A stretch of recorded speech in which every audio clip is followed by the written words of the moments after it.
Panorama group, जो सोचता है वो करता है। आपके अपने सपनों का आशियाना। नमस्कार, मेरा नाम ज्ञानेश्वर है और आपने देखना शुरू किया है लाइव स्टेटस। मेरे साथ रोज की तरह दिल्ली से जुड़ रहे हैं देश के जाने माने सीनियर जर्नलिस्ट अजीत द्विवेदी जी। अजीत जी, चुनाव है और महागठबंधन है, एनडीए तो है ही। अमित शाह और नरेंद्र मोदी स्वयं बिहार की बैतरनी को पार कराने में लग चुके हैं नीतीश कुमार के साथ साथ। लेकिन महागठबंधन में खटपट बढ़ता ही जा रहा है। किसी से कोई बातचीत कहां हो रही है यह पता ही नहीं चल पा रहा है और सभी अलग अलग तैयारियों में लगे हैं। कांग्रेस तो बिल्कुल इस मुद्रा में है कि हमें बातचीत नहीं करनी है, यदि समझौता करना है तो आरजेडी करे। और तेजस्वी यादव बिहार अधिकार यात्रा पर निकले हैं, घर में आग लगी हुई है।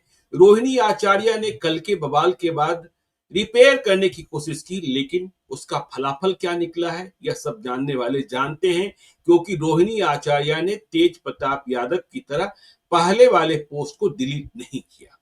अब देखिए, कांग्रेस की इतनी बड़ी तैयारी, अभी सीट शेयरिंग हुई नहीं है, सीटों का फार्मूला निकला नहीं है महागठबंधन में।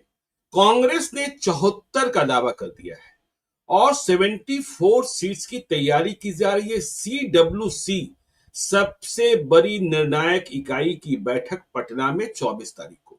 सोनिया गांधी होंगी, राहुल गांधी होंगे, मल्लिकार्जुन खड़गे होंगे। तो सोचिए, अभी सीट शेयरिंग नहीं हुई, सीटों का चयन नहीं हुआ और कांग्रेस ने अपनी ओर से, और कांग्रेस इस बार लोकतांत्रिक तरीके से चल रही है कि जिला कमेटियां 3 नाम भेज रही हैं। फिर प्रदेश इलेक्शन कमेटी नहीं थी, आनंद फानन में उसका गठन किया गया, वहां से नाम लिए गए और फिर दिल्ली में स्क्रीनिंग कमेटी की बैठक। तो तेजस्वी क्या करेंगे, आरजेडी क्या करेगा?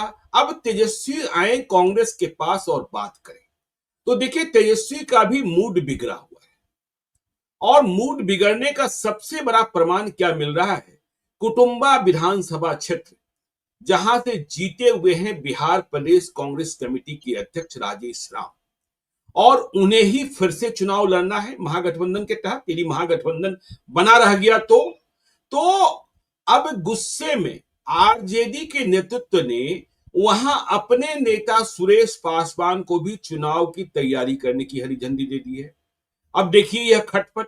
और वहां पिछले दिनों सम्मेलन हुआ, कांग्रेस के सम्मेलन में कांग्रेस पार्टी की ओर से जो आयोजन हुआ उसमें आरजेडी वाले नहीं गए और आरजेडी ने जब किया तो कांग्रेस वाले नहीं गए। तो यह इतनी बड़ी खटपट। और जब सोनिया गांधी, राहुल गांधी, मल्लिकार्जुन खड़गे, इस बार प्रभारी और राहुल गांधी के बीच कोई दूसरा तीसरा नहीं है, कृष्णा अल्लाबरू और सीधे राहुल गांधी।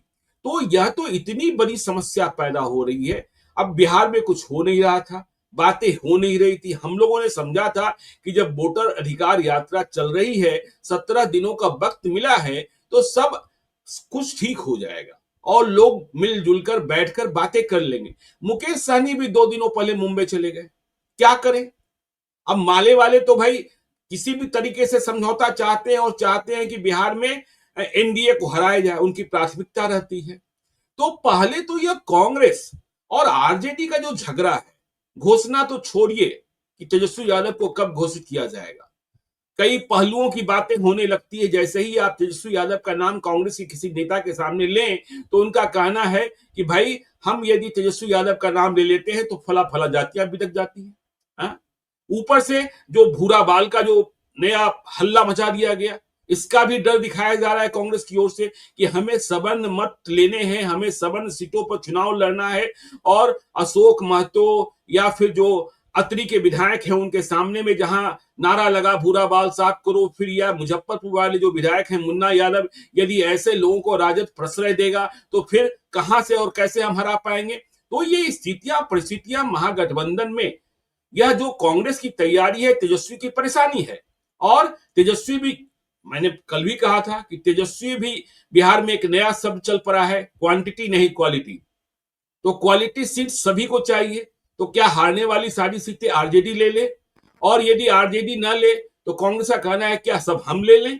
मुकेश सहनी ने भी नए नए लोगों को पार्टी में शामिल कराया है, उनका एडजस्टमेंट होना है और मुकेश सहनी की नजरें कांग्रेस की सीटों पर है। आरजेडी की नजरें कांग्रेस की कुछ सीटों पर है और कांग्रेस की नजरें कुछ आरजेडी की सीटों पर है। तो यह महासंग्राम दिख रहा है महागठबंधन के भीतर। तो यह महासंग्राम तो चुनाव की संभावनाओं को, वैसे भी चुनाव कितना कठिन है। रोज सुबह नीतीश कुमार ऐलान कर देते हैं इन्हें इतना, इन्हें उतना, इन्हें इतना, इन्हें उतना। तो यह तो मुश्किल डगर की ओर महागठबंधन बढ़ रहा है और चुनाव के पहले ही यह खटपट दिखाई पड़ रही है। अजीत जी, किस रूप में इसको देख रहे हैं आप? देखिए ज्ञानेश्वर जी, ये सारी जो ये जितनी भी गड़बड़ी हुई है वो सिर्फ और सिर्फ कांग्रेस पार्टी के अंदर अचानक जगी महत्वाकांक्षा की वजह से है। कांग्रेस पार्टी को पता नहीं कैसे ये बात समझ में आई है, किसने समझाया है राहुल गांधी को और कृष्णा अलावरू को कि इस बार बड़ा अच्छा मौका है, हम लोग बिहार में रिवाइव कर सकते हैं। जो कि एकदम लगभग नामुमकिन सी बात है। कांग्रेस का रिवाइवल ऐसे नहीं हो सकता है ना कि अचानक आप 3 महीना पहले एक नया प्रभारी भेज दें, 6 महीना पहले, और वो बाकी आरजेडी के लोगों से संवाद बंद कर दें और राहुल गांधी की यात्राएं होने लगे। अगर इतना ही आसान होता रिवाइवल तो कांग्रेस अब तक रिवाइव नहीं कर गई होती। सोनिया गांधी का इतना लंबा कार्यकाल रहा, या 35 साल से कांग्रेस अगर हाशिए पर गई है, तो ये रिवाइवल इतना आसान होता तो पहले ही लोग कर चुके होते। ये इतना आसान नहीं होता है। लेकिन ये बिना किसी आधार के, बिना किसी वोट आधार के, बिना किसी संगठन के और एक महत्वाकांक्षा पाल लेने की बात है। तो ये स्थिति कांग्रेस पार्टी की, और उसी की वजह से सारी गड़बड़ी। आपने जो कहा कि 74 या 76 सीटें कांग्रेस पार्टी को चाहिए, उसमें 12 सीटें तो ये लोग मांग रहे हैं जो आरजेडी की सीट है, जिसमें आरजेडी की जीती हुई 4 सीटें हैं। उससे भी ज्यादा हैरानी की बात है कि आप सीपीआई की 3 सीट मांग रहे हैं। सीपीआई की टोटल 6 सीटें हैं और आपको 3 सीट चाहिए, क्योंकि अब आप एक कन्हैया कुमार को ले आए हैं और अब कन्हैया कुमार के हिसाब से वो कन्हैया कुमार अपनी पुरानी पार्टी, जिस पार्टी से आए हैं, उसी को नष्ट करने में लग गए। अब आप हरलाखी सीट या बछवाड़ा सीट अगर सीपीआई छोड़ दे तो सीपीआई लड़े कहां? सीपीआई का मधुबनी के इलाके में या बेगूसराय के इलाके में थोड़ा असर है, जो थोड़ा क्या, बेगूसराय तो लेनिनग्राद कहा जाता था, और तेघड़ा बछवाड़ा तो उनके असर वाली सीटें हैं, तो उसमें आप बछवाड़ा सीट मांग रहे हैं। आप सीपीएम की मटिहानी सीट मांग रहे हैं। तो मतलब बेगूसराय में कांग्रेस को 3 सीटें चाहिए जो लेफ्ट से ले लें, लेफ्ट अपनी हरलाखी सीट भी छोड़ दे, आरजेडी से आप 4 सीट उसकी सीटिंग ले लें। तो ये कांग्रेस किस आधार पर कर रही है? मतलब क्या आधार, क्या है? हम लोग का भोजपुरी में कहते, कहावत का है कि कौन दही दौरा पर। कई लोग कहते हैं, अजीत जी 1 मिनट के लिए रोक रहा हूं, कई लोग कहते हैं कि कांग्रेस को 2025 के नतीजों का पता है और कांग्रेस 2029 और 2030 की तैयारी में लग गई है कि 2025 में क्या होना है मुझे पता है, लेकिन कौन गिरेगा तब कौन उठेगा, इसकी भविष्यवाणी कांग्रेस के भीतर की जा रही है। और यदि इस भविष्यवाणी पर काम चल रहा है तो 2025 तो बिल्कुल ही गड़बड़ है। हाँ, नहीं तो वो आगे के लिए 2030 और 2029-30 की भी संभावना नष्ट हो जाएगी 2025 के साथ ही। कांग्रेस को यही बात कांग्रेस समझ रही है ना कि इस बार चुनाव हार जाएंगे तो कोई बात नहीं, हार जाएंगे, लेकिन आरजेडी खत्म हो जाएगी। जो बात बीजेपी सोच रही है, बीजेपी भी यही बात सोच रही है कि लालू यादव नहीं रहेंगे इस चुनाव में। अगर हम हरा देते हैं, अगले चुनाव तक लालू यादव एकदम मतलब या तो हाशिए में चले जाएंगे या एकदम बिल्कुल अप्रासंगिक हो जाएंगे, कुछ नहीं रह जाएंगे, तो तेजस्वी यादव से संभलेगी नहीं राजनीति। तो हम लोग अपना बीजेपी रिवाइव कर, बीजेपी अपना एक बड़ी फोर्स हो जाएगी, उसके बाद जो फोर्स रहेगी उससे लड़ते रहेंगे, उनका यादव वोट भी हम ले लेंगे। यही आज बीजेपी का प्लान है ना। इसके लिए वो लोग लगातार रामकृपाल यादव के जरिए प्रयास हुआ, भूपेंद्र यादव के जरिए प्रयास हुआ, नित्यानंद राय के जरिए प्रयास, ये बीजेपी प्रयास छोड़ नहीं रही है लगातार। तो वही कांग्रेस में लग रहा है कि अगर बीजेपी आ जाएगी तो फिर 2-2 पार्टी का सिस्टम जो होता है उसमें हम आ जाएंगे, तो बीजेपी वर्सेस कांग्रेस है, उधर जेडीयू खत्म हो रही है, इधर आरजेडी खत्म हो जाएगी। तो ये तो मुंगेरी लाल के हसीन सपने टाइप से है। मतलब आरजेडी की जड़ें इतनी भी ऐसी भी कमजोर नहीं है कि वो खत्म हो जाएगी एक चुनाव में। किसी पार्टी का नहीं होता है। देखिए ज्ञानेश्वर जी, नीतीश कुमार की पार्टी के पास क्या वोट आधार है? जो प्रमाणित आधार है, प्रमाणित वोट है, जो 2014 के चुनाव में वो अकेले लड़के ले आए थे, वो 16% था। तो आज भी लोग मानते थे उतना वोट उनका अपना था। तो वो वोट में इरोजन हो रहा है, वोट इरोड हो रहा है, वोट में कमी आ रही है, इसके बावजूद खत्म नहीं हुआ है। किसी पार्टी का नहीं होता। जब कोई पार्टी लंबे समय में अपना राजनीतिक पॉलिटिकल कैपिटल बनाती है, कॉन्स्टिट्यूएंसी डेवलप करती है, अपना वोट डेवलप करती है, तो उसका क्षरण शुरू होता है, तब भी उसके खत्म होने में बहुत समय लगता है। कांग्रेस 1967, 1966, 1967 से खत्म हो रही है। जो पहला झटका लगा था जब संविध सरकारें देश के कई राज्यों में बनी थी, फिर 77 में बड़ा झटका लगा, फिर 89 में लगा, तब भी आज कांग्रेस खत्म नहीं हुई है। और कांग्रेस वाले सोच रहे हैं कि एक चुनाव में हम आरजेडी को खत्म कर देंगे और हम रिवाइव कर जाएंगे। ये इतना मूर्खतापूर्ण ख्याल है जिसका कोई आधार नहीं है, कोई बेस नहीं है इस तरह की राजनीति का। कांग्रेस को यह सोचना चाहिए है कि बीजेपी को कैसे रोके। जी। ये बात कांग्रेस को पता नहीं, कांग्रेस के नेताओं की ऐसी ऐसी नासमझी है। ज्ञानेश्वर जी, इन लोग को लड़ना बीजेपी से है, लेकिन हम्म। ये लोग लड़ाई कर रहे हैं और कहीं अरविंद केजरीवाल से, कहीं तेजस्वी यादव से, कहीं अखिलेश यादव से, कहीं ममता बनर्जी से, इन लोगों से लड़ रहे हैं। और हम्म। जिन राज्यों में बीजेपी से डायरेक्ट लड़ाई है कांग्रेस की, राजस्थान हो, मध्य प्रदेश हो, छत्तीसगढ़ हो, उत्तराखंड हो, हिमाचल प्रदेश हो, गुजरात हो, आप देखिए वहां क्या हालत है कांग्रेस की। कोई देखने नहीं जा रहा है, कोई माई बाप नहीं है उन राज्यों में। और सबको बिल्कुल। लग रहा है कि हम बिहार में रिवाइव कर जाएंगे, जहां ऑलरेडी एक स्ट्रेंथ है, एक मजबूत आपकी एलाई पार्टनर साथी है, आपकी आरजेडी है, लेफ्ट मजबूत है। तो इस चक्कर में कांग्रेस सबकी संभावना खत्म कर रही है। हम्म। तेजस्वी यादव के लिए भी, एक तो कांग्रेस में एक होता है कि दुश्मन के साथ ऐसा लोग व्यवहार करते हैं कि दुश्मन घिर गया तो हम भी उसी समय वार करके उसको दबा दें। अभी तेजस्वी यादव घर में घिरे हुए हैं, परिवार के बिल्कुल। भीतर झगड़े चल रहे हैं। तेज प्रताप यादव का झगड़ा चल रहा है, उसमें रोहिणी आचार्य के का आपने जैसा कहा कि उन्होंने पोस्ट, पुराना वाला पोस्ट रखे हुए हैं, उसके ऊपर हम्म। उन्होंने एक डैमेज कंट्रोल का पोस्ट किया। लेकिन इसका मतलब कि तेजस्वी यादव अपने घर में अपने परिवार के भीतर घिरे हुए हैं, उनके सलाहकार लोग घिरे हुए हैं। आज ही हम एक अखबार में देख रहे थे, दिल्ली के अखबार में ट्रिपल एस की चर्चा है जी। कि वो बिल्कुल। संजय यादव, शक्ति सिंह यादव और इंजीनियर सुनील, ये तीन हैं जो डिसाइड करते हैं तेजस्वी यादव क्या करेंगे, और इससे परिवार के लोग नाराज हैं। तो हम्म। ये परिवार में घिरे हुए हैं। और अब आपने एनडीए के लिए बता ही दिया कि किस तरह की तैयारी है, कि अमित शाह स्वयं कमाल संभाल रहे हैं। इस जी। बार वहां पार्टी चुनाव प्रभारी नहीं नियुक्त करने जा रही है, ऐसा हमको हम्म। किसी ने बताया दिल्ली में, और अभी लग भी रहा है कि नहीं करेंगे। ये हम्म। कहा गया कि चुनाव प्रभारी नहीं होगा, कोई चुनाव का सह प्रभारी नहीं होगा, डायरेक्टली अमित शाह चुनाव लड़ाएंगे। तो हम्म। अमित शाह चुनाव लड़ाएंगे, अमित शाह सारी टिकटें तय करेंगे, अमित शाह कोलिशन बना रहे हैं। और अमित शाह की हैसियत तो आप देख ही रहे हैं आपकी कैसी हो गई, कि नीतीश कुमार जाकर के होटल में मिल रहे हैं उनसे, मौर्या होटल में। तो बिल्कुल। ये अब जब वहां से तय हो रही हैं तमाम चीजें, वहां एक सारी चीजें, एक सेंट्रलाइज्ड कमान हो गई, जिस सेंट्रलाइज्ड कमान से सबकी सीटें तय होनी है, चुनाव की रणनीति बननी है। और हम लोग रोज सचमुच 8 बजे 9 बजे नीतीश कुमार का एक ट्वीट आता है, जो कल वाला था, कल की पोस्ट थी कि 1,000 रुपया ग्रेजुएट बेरोजगार जो है उनको भी दे देंगे। तो ये हर 5,000 रुपया, उसके पहले उन्होंने विश्वकर्मा पूजा के दिन कह दिया कि उनको दे देंगे, जो मजदूर हैं उनको 2,500 के बदले 5,000 कपड़े का देंगे। इस सितंबर के महीने में 10,000 महिलाओं के पैसे जाने हैं, 125 यूनिट बिजली फ्री हो गई। तो एक तरफ इतना स्पिरिटेड आपका अपोजिशन है, जिससे आपको लड़ना है, इतना मोटिवेटेड, इतना स्पिरिटेड वो आपका प्रतिद्वंदी है, भारतीय जनता पार्टी और जेडीयू, उनसे आपको लड़ना है। एक कोहेसिव कैंपेन उनका दिख रहा है। और यहाँ तेजस्वी यादव एक तरफ बीजेपी एनडीए से घिरे हैं, दूसरा परिवार में घिरे हैं, और तीसरा अब सहयोगी पार्टियों ने भी घेरना शुरू कर दिया, जिसमें कांग्रेस सबसे अव्वल है। बिल्कुल। और इसी में सीपीआई, दीपांकर भट्टाचार्य का भी हम एक इंटरव्यू देख रहे थे, उन्होंने वही बात दोहराई जो उन्होंने हम लोगों के साथ लाइव सीरीज के बात, बिहार की बात के कॉन्क्लेव में कही थी, कि हमको सीटें ज्यादा चाहिए। और उन्होंने कहा कि आरजेडी कांग्रेस दोनों कम सीटें लड़े और हमको ज्यादा सीट दें। तो ये एक तरफ उनको ज्यादा सीटें चाहिए हैं। भी कांग्रेस के बारे में ये सेटल्ड माना जा रहा था ज्ञानेश्वर जी की 55 सीटों पर कांग्रेस सेटल्ड हो जाएगी, 55-56 सीटें आ जाएंगी, 55 सीटों पर वो लोग रहेंगे, आरजेडी 140 सीट रहेगी, बाकी सीटें वो लोग बांटेंगे। ये एक एस्टैब्लिश्ड फॉर्मूला था। अब अचानक कांग्रेस पार्टी ने की महत्वाकांक्षा जग गई, जब तेजस्वी घिरे चारों तरफ से, तो उनको लगा कि उनको हम इस दबाव में ले आते हैं कि हम आपका नाम तभी घोषित करेंगे, आपको हम लोग सीएम कैंडिडेट तभी मानेंगे जब आप हमको इतनी सीटें देंगे, और हम साथ भी तभी लड़ेंगे जब हम आपको इतनी सीटें देंगे।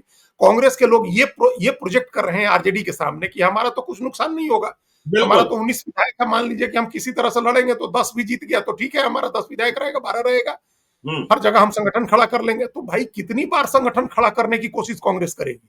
कांग्रेस महबूब अली कैसर के, अनिल शर्मा के समय कांग्रेस खड़ा करने की कोशिश की, महबूब अली कैसर के समय कांग्रेस अपने को खड़ा करने की कोशिश की, अशोक चौधरी के समय कांग्रेस अब खड़ा करने की कोशिश की, लगातार कोशिश ही कर रही है।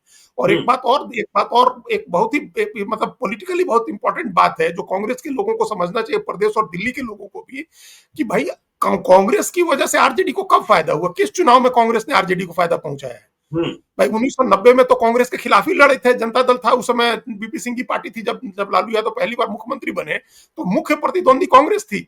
फिर 1995 के चुनाव में भी मुख्य प्रतिद्वंदी कांग्रेस थी। नीतीश कुमार की समता पार्टी या भारतीय जनता पार्टी या आनंद मोहन की बिहार पीपुल्स पार्टी से बड़ी पार्टी कांग्रेस थी, मुख्य प्रतिद्वंदी तब भी कांग्रेस। 2000 में भी कांग्रेस थी प्रतिद्वंदी पार्टी, बड़ी पार्टी, कांग्रेस से ही लड़े आप, उसके बाद ही लड़े। जब दोनों 2005 के पहले चुनाव में जब एक टेक्निकल अंडरस्टैंडिंग के बाद दोनों साथ में आए, तब से आरजेडी की हालत देखिए क्या है। जब आरजेडी कांग्रेस से लड़ रही थी तो सरकार बना रही थी, जब कांग्रेस के साथ आई है तो उसका कुछ भी भला नहीं हो रहा है। एक बार जब भला हुआ 90 में, तब तो वो नीतीश कुमार की वजह, 2015 में तो नीतीश कुमार की वजह से हुआ, और 20 में चिराग पासवान की वजह से हुआ। कांग्रेस ने क्या दिया नीतीश कुमार को, माफ करिएगा लालू यादव को। जी तो कांग्रेस ये बात ही नहीं समझ रही है कि उससे कोई वैल्यू एडिशन नहीं हो रहा है लालू यादव के पार्टी में। कांग्रेस पार्टी अगर फॉरवर्ड के वोट ले आती, अगर ब्राह्मण के और भूमिहार के और दलित के वोट ले आती और लालू यादव की पार्टी को दिलवा देती, तो मानते कि कांग्रेस की उपयोगिता है लालू यादव के लिए। हम्म कांग्रेस की क्या उपयोगिता? कांग्रेस तो भय ही दिखा सकती है ना कि हम मुसलमान का वोट काट लेंगे, हम कैंडिडेट खड़ा कर देंगे तो मुसलमान का वोट कट जाएगा।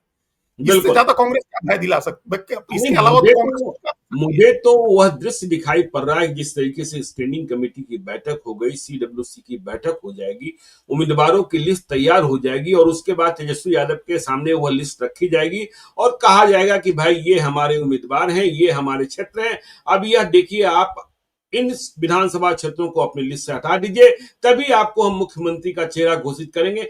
फिर तेजस्वी यादव क्या करेंगे? तेजस्वी यादव के सामने परेशानियां, और जो हमने कहा कि लालू यादव के घर के भीतर, देखिए उस बात को हम लोगों ने कल संकेतों में कहा था कि रोहिणी को आशीर्वाद प्राप्त है, बिल्कुल। और अब यह बात कही जा रही है कि रोहिणी को आशीर्वाद प्राप्त है। यह कहने वाले लोगों की संख्या अधिक बढ़ गई है, क्योंकि मालिक सिर्फ दो ही हो गए हैं। आपने तीसरे का भी नाम लिया, चौथे का भी नाम लिया, लेकिन मालिक मूल रूप से दो ही है जो निर्णय करने की स्थिति में है, तेजस्वी यादव और संजय यादव। तो यह जब लिस्ट रखी जाएगी, और लालू यादव भी यदि मदद को नहीं आए, लालू यादव यदि आज मदद के लिए तैयार हो जाएं, तो वह सोनिया गांधी से बात कर सकते हैं, राहुल गांधी से बात कर सकते हैं, लेकिन उस स्तर पर भी तेजस्वी यादव चौतरफा घिरे हुए दिखाई पड़ रहे हैं, चौतरफा घिरे हुए दिखाई पड़ रहे हैं। हाँ, वही मतलब परिवार एकजुट हो जाए तब तो कांग्रेस की चुनौती का क्या, कांग्रेस को तुरंत जवाब मिल जाए, आप लड़ाइए। बिल्कुल। अगर कांग्रेस पार्टी कहीं मुसलमान का वोट काटने की धमकी देगी तो कहीं आप फॉरवर्ड का भी वोट ही तो काटेंगे अपने कैंडिडेट आपके, तो हम्म उसे कहीं आप नुकसान पहुंचाएंगे तेजस्वी को, कहीं फायदा भी पहुंचा सकते हैं। तो कांग्रेस हम्म छोड़ देगी तो क्या स्थिति रहेगी, मतलब आरजेडी छोड़ दे कांग्रेस को तो क्या स्थिति रहेगी कांग्रेस। तो कांग्रेस धमकी देने लगी। अच्छा, कांग्रेस की तो ऐसी हास्यास्पद स्थिति है ज्ञानेश्वर जी, मतलब एक कहावत है मतलब घोड़े के आगे बग्घी जोतना। हम्म आज हम लोग आज 19 तारीख को बात कर रहे हैं, 1 महीना 6 दिन पहले कांग्रेस ने स्क्रीनिंग कमेटी की बैठक की थी। अब आप बिल्कुल। सोचिए, 1 महीना 6 दिन पहले 13 अगस्त को अजय माकन पटना पहुंचे थे और उन्होंने तमाम बड़े नेताओं का, जिसमें कई बड़े नेता थे, लाइन लगा करके इंटरव्यू किया उन्होंने टिकट के लिए। भाई किस बात जी। कैसी क्या स्क्रीनिंग कमेटी? उस समय तक प्रदेश चुनाव समिति नहीं थी, हम्म उस समय तक जिलों से नाम नहीं मंगाए गए थे और कांग्रेस ने स्क्रीनिंग कमेटी भेज दी। ये बिल्कुल। कांग्रेस के नेता क्या, ये लोग अपने को बहुत होशियार समझ रहे हैं, बाकी सब लोग इतने बेवकूफ हैं जो नहीं समझ रहे हैं कि आपका क्या आप खेला करना चाहते हैं। हम्म अच्छा, जब उसके बाद दूसरी बार स्क्रीनिंग कमेटी की बैठक की बात आई तो किसी ने ध्यान दिलाया कि भाई हम लोग की तो प्रदेश कमेटी ही नहीं है, चुनाव समिति नहीं है, तो कैसे स्क्रीनिंग बिल्कुल। कमेटी की बैठक हो रही है। हम्म किसी ने याद दिलाया, ये बता, पार्टी के भीतर बात हुई कि राहुल गांधी संविधान लेकर के घूम रहे हैं, देश का संविधान, और अपनी पार्टी के संविधान का ही ख्याल नहीं रखते हैं। पार्टी के और आज संविधान भी में क्या लिखा हुआ है? और आज भी अजीत जी, राजेश राम अध्यक्ष हैं, कार्य समिति हाँ, नहीं है, मंत्री नहीं है। नहीं है, महामंत्री नहीं है, उपाध्यक्ष नहीं है, कार्य हाँ समिति नहीं है, अकेले कहने के लिए राजेश राम अध्यक्ष हैं। हाँ यह हाँ, विडंबना ही है। वही यही विडंबना है। इसी की तरफ ध्यान दिलाया कि आप देश का संविधान बचाने के लिए लड़ाई लड़ रहे हैं, घूम रहे हैं चारों तरफ, और हम्म पार्टी के संविधान का ख्याल ही नहीं रखते हैं कि आपका पार्टी के संविधान में क्या लिखा हुआ है, और पार्टी भी संविधान के हिसाब से चलती है। तो आपने बिल्कुल। कार्य समिति नहीं बनाई, आपने प्रदेश कार्यकारिणी का गठन नहीं हुआ, प्रदेश के पदाधिकारी नियुक्त नहीं हुए, और चुनाव समिति नहीं है प्रदेश की, और आपने स्क्रीनिंग कमेटी की बैठक कर ली। जब इस एनामोलीज की तरफ, जब इस विसंगति की तरफ किसी ने ध्यान दिलाया, तो फिर आनंद फानन में एक जंबो कमेटी बनी। आपने जी। कभी सुना था कि चुनाव समिति में 60-70 आदमी रहता है? 39 आदमी के नाम घोषित किए गए, और बिल्कुल। 39 आदमी के ऊपर कह दिया कि सारे एमएलए, सारे एमएलसी, सारे एमपी, सारे जो एआईसीसी के मेंबर हैं वो, और सारे लोग जो सीडब्ल्यूसी की विस्तारित कमेटी के सदस्य हैं, वो सब लोग चुनाव समिति के सदस्य होंगे। अब बताइए, जी। चुनाव समिति में 60-70 आदमी चुनाव समिति में होता है। हम्म अब 12 आदमी, 10 आदमी, 12 आदमी, 15 आदमी की चुनाव समिति बैठती है, सब यही हो रही बिल्कुल। है। भारत सर जो इनकी केंद्रीय चुनाव समिति है उसमें 15 आदमी है, जी। और प्रदेश की चुनाव समिति में 60-70 आदमी आपने बहाल कर दिए। और उसकी जब बैठक शुरू हुई तो पता चला कि पप्पू यादव निकल के चले गए, अखिलेश सिंह निकल के चले गए, सब लोग क्या, फिर उसके बाद आप लोग क्या बैठक कर रहे हैं? हम्म ये इन लोग को जानबूझ करके कहा गया कि आप लोग निकल जाइए, हम लोग को कोई गुप्त बैठक करनी है।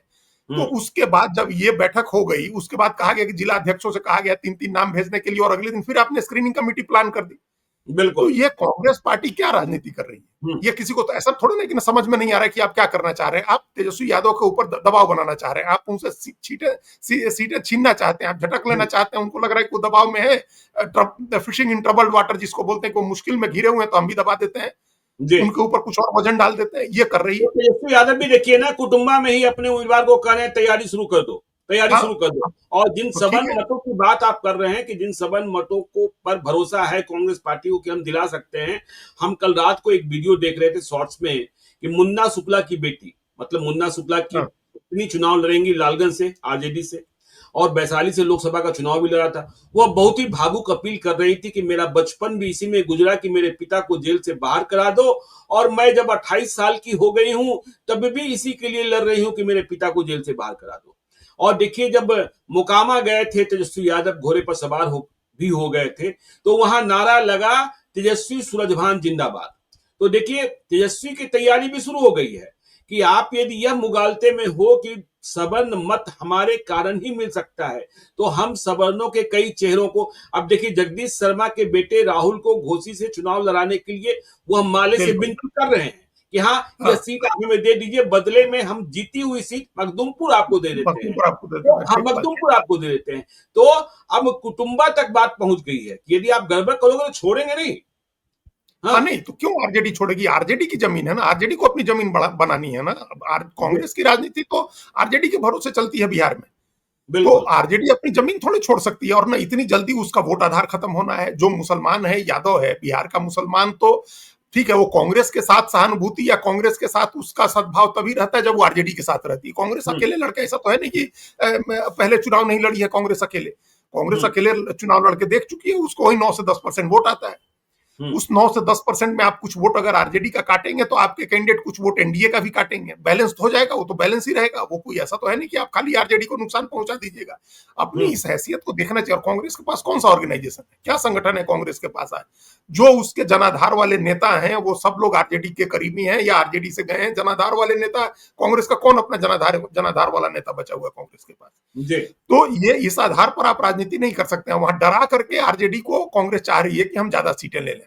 हम्म, अभी तक ऐसा लग रहा था कि कांग्रेस 70 में से कम सीटें छोड़नी पड़े इसकी राजनीति कर रहे हैं, लेकिन हम्म, यहां तो कांग्रेस उल्टी राजनीति करने लगी, क्योंकि वो देख रही है कि तेजस्वी यादव घिरे हुए हैं और परिवार के अंदर फूट है। तो उनको ये लग रहा है कि जब तक पूरा इंडिया ब्लॉक एक होकर नहीं लड़ेगा तब तक हम नहीं जीत सकते, तो हम अपना महत्व बढ़ा लें। कांग्रेस ये बिल्कुल, राजनीति कर रही है, लेकिन ये गठबंधन की राजनीति ऐसे नहीं होती है। इसी हम्म, कांग्रेस के इसी अप्रोच की वजह से दिल्ली में आम आदमी पार्टी हारी, हरियाणा में कांग्रेस हारी। अगर कांग्रेस ने उस समय जिद नहीं की होती, कांग्रेस ने एक या दो नेता, तीन नेता के चक्कर में पड़ करके भूपेंद्र सिंह हुड्डा को 5 सीटें लोग दे रहे थे आम आदमी पार्टी को, एक या दो और सीट का मामला था। अगर उतनी सीटें आप कॉम्प्रोमाइज करते, जो 1% वोट गया है आम आदमी पार्टी को और आधा जी, परसेंट वोट से कांग्रेस हारी है, हम्म, तो कांग्रेस हरियाणा में जीत गई होती। और अगर आप वही तालमेल दिल्ली में हो जाता तो दिल्ली में आम आदमी पार्टी नहीं हारती है। तो बिल्कुल, अब इसका बिल्कुल, मतलब, अब उसके बाद अरविंद केजरीवाल अब लगे हुए हैं गुजरात किसी हाल में कांग्रेस को नहीं जीतने देंगे। पिछली बार भी हम्म, उन्हीं की वजह से गुजरात हारे। तो ये हम्म, गठबंधन का गणित ऐसे थोड़े काम करता है। आपको राष्ट्रीय स्तर पर भी अच्छी सीटें चाहिए हैं, आपको जीतना है, आपको नेतृत्व करना है। प्रदेश के स्तर पर भी हर जगह जिनके दम पर आप राजनीति करते हैं वहां भी आपको ज्यादा सीटें चाहिए हैं, अच्छी सीटें चाहिए। पहले अच्छी सीटों के बारे में कहा गया ज्ञानेश्वर जी की 28 अच्छी सीटें कांग्रेस की। जी, तो 28 अच्छी अच्छी सीटों में इन लोगों ने आइडेंटिफाई किया कि 19 सीट जो हम जीते हैं वो अच्छी सीट है, और 9 सीटें ऐसी हैं जिन पर हम 2000 से कम वोट से हारे हैं। तो ये बिल्कुल, 28 सीटें अच्छी सीट मानी जाएगी। तो ठीक है, आप 28 सीट अच्छी ले लीजिए। हम्म, फिर उसके बाद जो सीटें हैं, कुछ और सीटें बी ग्रेड की और कुछ और खराब सीटें बराबर सब में बंटनी चाहिए, उसमें से आप ले लीजिए, लड़िए। अब कांग्रेस कह रही है कि पिछली बार जो नई सीटें हमको मिली थी, हम्म, मतलब 15 में कांग्रेस को 43 सीट लड़ी थी, कांग्रेस लड़ी थी, 20 में उसको 70 सीटें मिली। तो जी, जो बाकी 27 सीट मिली थी उसमें संभवतः 20-21 सीट कांग्रेस हार गई थी। वो सब बहुत हम्म, खराब सीटें, 20-22 सीटें कांग्रेस हार गई थी, ज्यादातर हम्म, सीट हार गई थी। जी, तो अब कह रही है कि हमको उसमें से कोई सीट नहीं चाहिए। हम्म, तो मतलब इस तरह से सीट का बंटवारा थोड़े होता है। जब आप बराबरी, खराब सीटें भी आप बराबर लेंगे, अच्छी सीटें भी खराब लेंगे, आप लेंगे बराबर। और जो बीच की सीटें हैं जिन पर ताकत लगाने से आप जीत सकते हैं, ये 3 कैटेगरी की सीटें तो सब में बराबर बराबर बटेंगी ना। जी, क्या बिल्कुल। तेजस्वी यादव इस तेजस्वी यादव के आपके इस दाव को नहीं समझ रहे हैं? वो मूर्ख हैं, उनके सामने डाटा नहीं है, वो भी और समझ रहे इसी हैं सारी फेर में चीजें। देखिए, और इसी फेर में देखिए ना, मुकेश सहनी ने मुंबई की फ्लाइट पकड़ ली। देखिए, हाँ, मुकेश सहनी के लिए सीटें निकालनी है आरजेडी को, कांग्रेस को भी कुछ सीटें निकालनी है। अब जब कांग्रेस आरजेडी में ही सीट शेयरिंग पर कोई फार्मूला नहीं निकल पा रहा है, तेजस्वी यादव बिहार अधिकार यात्रा पर निकल गए, और कांग्रेस पार्टी पटना में, दिल्ली में स्क्रीनिंग कमेटी की बैठक कर रही है, सीडब्ल्यूसी की तैयारी कर रही है, तो मुकेश सहनी क्या करे? कार्यकर्ता घिरे रहते हैं, नेता घिरे रहते हैं, दावेदार घिरे रहते हैं। उन्होंने अपने क्षेत्रों की लिस्ट दे दी है, संभावित उम्मीदवारों को कह भी दिया है, जो कोर कमेटी के मेंबर्स हैं वह जहां चुनाव लड़ना चाहते हैं वहां भेजा भी गया है। लेकिन जब तक बातें हो न जाए तो सबके सब अटके हैं, और पता नहीं क्यों महागठबंधन को इस बात का एहसास नहीं हो रहा है कि 2020 में आप सिर्फ 12,000 मतों से पीछे रह गए थे। हाँ, लेकिन तब चिराग पासवान की क्या भूमिका थी? चिराग पासवान आज एनडीए के साथ हैं, उपेंद्र कुशवाहा आज एनडीए के साथ हैं, हाँ मुकेश सहनी आपके साथ है। लेकिन बढ़ी हुई ताकत है, और जितनी बड़ी राहत और जिस तरीके से मुफ्त की रेबड़ी बांटी जा रही है वो बिहार के इतिहास में अनूठा है। वैसे देखिए, एक उदाहरण बता रहे थे महागठबंधन के एक नेता की, देखिए आप लोग कहते हैं कि जहां सरकार ने बांटा है वहां जीत ही मिली है, कहीं पराजय नहीं मिली है। तो लोगों ने कहा कि जगन मोहन रेड्डी ने क्या बांटा था, याद कर लीजिए। अशोक गहलोत से ज्यादा किसी ने बांटा ही नहीं था, वह भी याद कर लीजिए। लेकिन ये दोनों कैसे हारे, इसका भी ध्यान रखना चाहिए। हाँ, देखिए ये बात हुई, अपवाद होते हैं। हम लोग गणित में पढ़ते थे कि अपवादों से नियम प्रमाणित होता है। हर नियम के अपवाद होते हैं और अपवादों से नियम प्रमाणित होता है। जगन मोहन रेड्डी बांट करके, जगन मोहन रेड्डी अपनी एक गलती से चुनाव हार गए। वो चंद्रबाबू नायडू को अगर उन्होंने गिरफ्तार नहीं किया होता, गिरफ्तार करके जेल में नहीं डाला होता, तो तस्वीर अलग होती। जगन मोहन रेड्डी की बहुत सारी गलतियां हैं, बहुत सारी। उन्होंने 2.5 साल के लिए 5 उप मुख्यमंत्री बनाए, फिर 2.5 साल के लिए 5 दूसरे उप मुख्यमंत्री बनाए, और उसके बाद चुनाव जब नजदीक आया तो जब उन्होंने चंद्रबाबू नायडू को 70 साल के बूढ़े आदमी को अरेस्ट करके जेल में डाल दिया था। ये बहुत सारी गलतियां थी उनकी। और राजस्थान में बांटने का असर है कि एकमात्र स्टेट जहां बीजेपी से कांग्रेस को लड़ना है और कांग्रेस बराबरी पर लड़ रही है वो राजस्थान ही है। दूसरा कोई स्टेट नहीं है। कांग्रेस राजस्थान में ही बराबरी पर लड़ रही है। उसके लोकसभा में भी 12 सीटें कांग्रेस ने जीत ली, 11 सीटें वहां राजस्थान में। तो ये सब गहलोत के बांटने का या वहां के सामाजिक समीकरण का है। इसके बावजूद ये अपवाद है, और इन अपवादों से नियम प्रमाणित होता है। अपवादों से नियम गलत नहीं होता है, ये अपवाद है। और इसलिए चुनाव, अच्छा, उनके बांटने का जो है कैसे, जो अब महिलाओं के लिए कुछ नहीं बांटा है। बिल्कुल, महिलाओं के लिए कोई मैया सम्मान योजना, माई बहन मान योजना, लड़की बहन योजना या लाडली योजना टाइप की कोई योजना नहीं थी अशोक गहलोत के पास। तो इस तरह की जो योजना, ये नई चीज है बिहार के लिए। हम जब ये बात कहते हैं तो उस समय ये बात कहते हैं साथ साथ कि बिहार के लोगों ने कभी इसका स्वाद नहीं चखा है। बिल्कुल, उन्होंने कभी मुफ्त की चीजों का स्वाद नहीं चखा था। तो एक तो मुफ्त की चीजें बांटी जा रही हैं, दूसरे जो सामाजिक समीकरण है वो ऑलरेडी बड़ा था, उसमें अब चिराग पासवान भी जुड़ गए हैं और उपेंद्र कुशवाहा भी वापस आ गए हैं।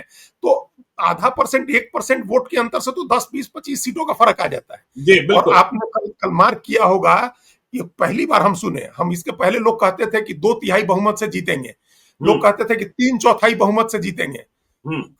कल अमित शाह ने कहा कि हम 3/3 बहुमत से जीतेंगे। बिल्कुल, तो बिल्कुल। वो 3/3 बहुमत कह रहे हैं। तो उस 3/3 बहुमत के लिए तैयारी वो कर रहे हैं, और आप उसमें, आपकी पार्टी आपस में आप लोग लड़ रहे हैं। आपके पास उनकी तैयारी का जवाब ही नहीं है। वो कह रहे हैं कि हम 250 सीट जीतेंगे।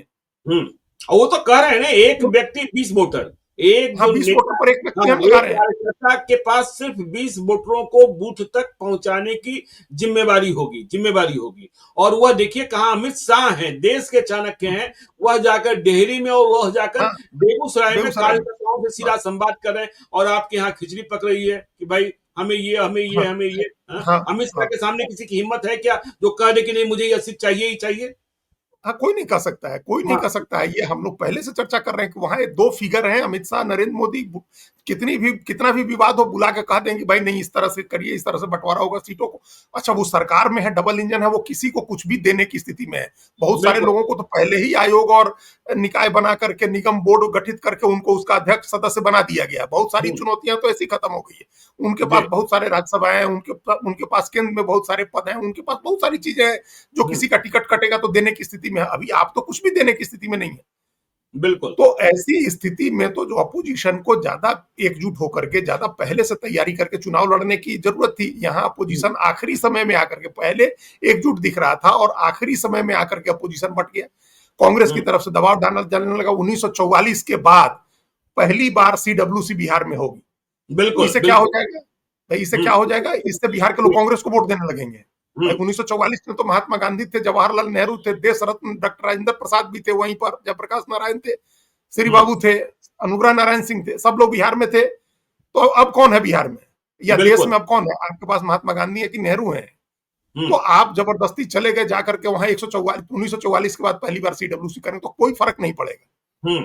अभी भी कांग्रेस अकेले लड़ेगी तो वही 9% वोट आएगा उसको। एसआईआर का क्या फर्क हुआ, क्या हुआ, कहां चली गई चर्चा, कहां चली गई? एक आदमी चर्चा कर रहा है, एक आदमी नाम ले रहा है एसआईआर का।